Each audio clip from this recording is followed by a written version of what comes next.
Hey everybody, welcome back to Record-ology. Now this is a new space you have not yet seen. This is my little workshop. So this is where we're going to be doing projects, tear down videos. You'll be seeing more of it this coming year, I guarantee it. But this is a first look at it. I've got a few things going on here, as you can see. Primarily here we've got the 45J, 1950 RCA Victor 45 changer. But before we do that, before we use this bad boy, which we're going to do, I want to talk about playing an album. Now this may seem extremely rudimentary to you and to me, that's fine, but some folks have never gone down this road, so let's go ahead and go down that road. When you think of playing an album, you usually think of playing a 12-inch record like this. On both sides of the disc you have all the songs on one record and that's it. But what about playing a record with 45s? Well, if you're playing an album, or I shouldn't say a record, what if you're playing an album on 45s? Well, this is a 45 album, and as you can tell, it's not just a single record, it's a box. Why is that, and why do both exist? Now, we have done shows in the past about the format war between Columbia's 12-inch vinyl records, came around 1948-ish, and RCA's 7-inch 45s, which came around about the same time. Now, at one point, this is like the beta and VHS format war, and both companies, RCA with their 7-inch 45s, Columbia with their 12-inch 33 1/3 vinyl records, were saying that this was the format to beat. So what ended up happening? Well, people liked both of them. Both formats found a place in the market, and eventually Columbia started making not only 12-inch, but also 7-inch, and RCA, same thing, they started making, everything as well.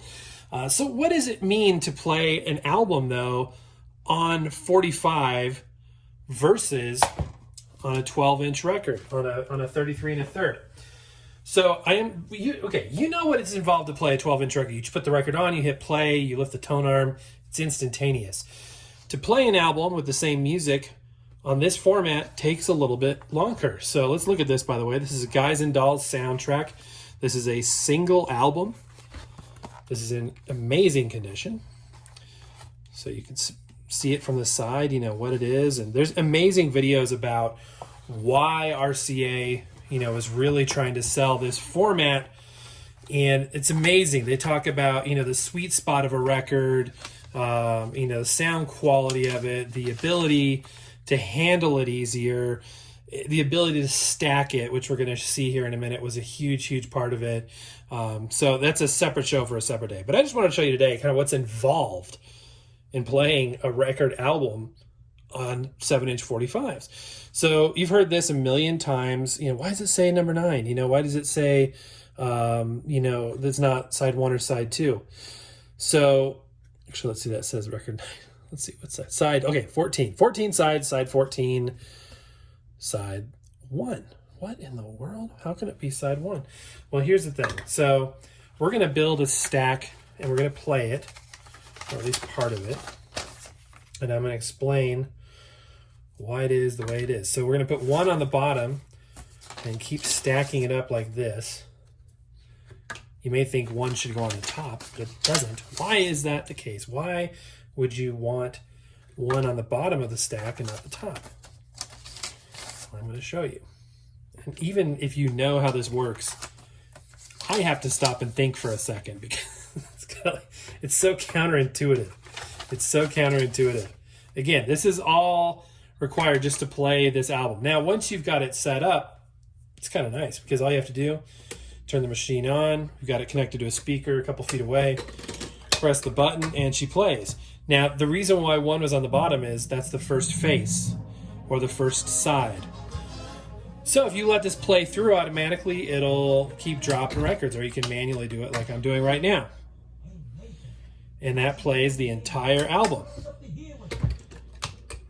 The idea is you set it and forget it. You can walk away and it'll play through this whole stack of records, and that's fine. That's great. But you do have to come through halfway through and flip the stack. Now, for the sake of time, I'm not going to play the whole stack of records, but when you get through that one stack, you flip them over, turn it on again, push the button, So kind of like playing a 12-inch record, you still have to flip it at one point. So there is that. So again, the reason why the sides are 1, 2, 3, 4, 5, 6, 7 on one side, and then 7, 8, 9, 10, 11, 12, 13, 14 on the other, is so that you can play them in sequence like this. So an interesting way to go about it, a very interesting way. Now let me show you something else. So let's turn this off. And again, we've talked about this before, but you know, I know folks have missed certain videos, but you'll notice if I hold these discs sideways like this, you can see through them. Now, depending on the warpage of, you know, individual 45s, these ones are pretty straight. You'll notice that you can't see through the middle, but you can see through the outer edges. That's because the center or hub of a 45 is raised literally for this reason, so that you can stack them and the playing surfaces don't touch. It's actually quite ingenious. It's quite ingenious. Now, the angle that the needle goes through a 45 is considered to be an optimal angle compared to that of a 12-inch record, where it has optimal and non-optimal zones in terms of the angle at which you're going through that playing surface. So there's just a little history on 45s and, you know, a little bit about that format war. If this is an interesting topic to you, go back and check out our other videos on 45s. And I think it's pretty interesting. I like 45s. I know there's some people that collect them exclusively. One of my favorite types of 45s are EPs, where they made the grooves. By the way, this is micro groove, just like a modern LP record. But an EP record is extended play. And what they're able to do is actually shrink down that modulation so they could put even more music, still keeping 45 RPMs, but, you know, they were able to do that. Now, these 45 changers weren't really a thing in the UK.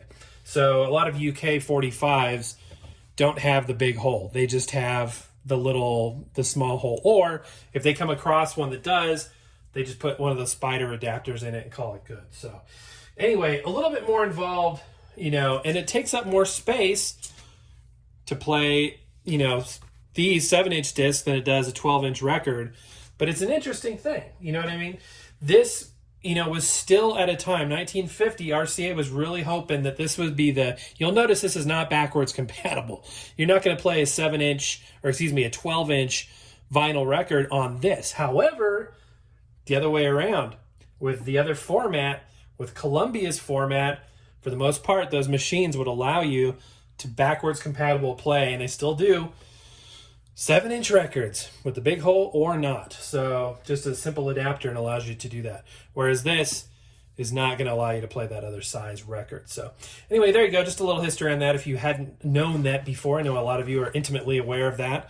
So this will be old news, but to some of us, you know, we're learning about this stuff, so hopefully you found this interesting. If you did, would you give me a thumbs up? I would really appreciate it. That would be a huge help to me. And don't forget to hit subscribe and hit that bell notification so you don't miss a single thing. But that's going to do it for now, guys. Happy record hunting. We will see you tomorrow.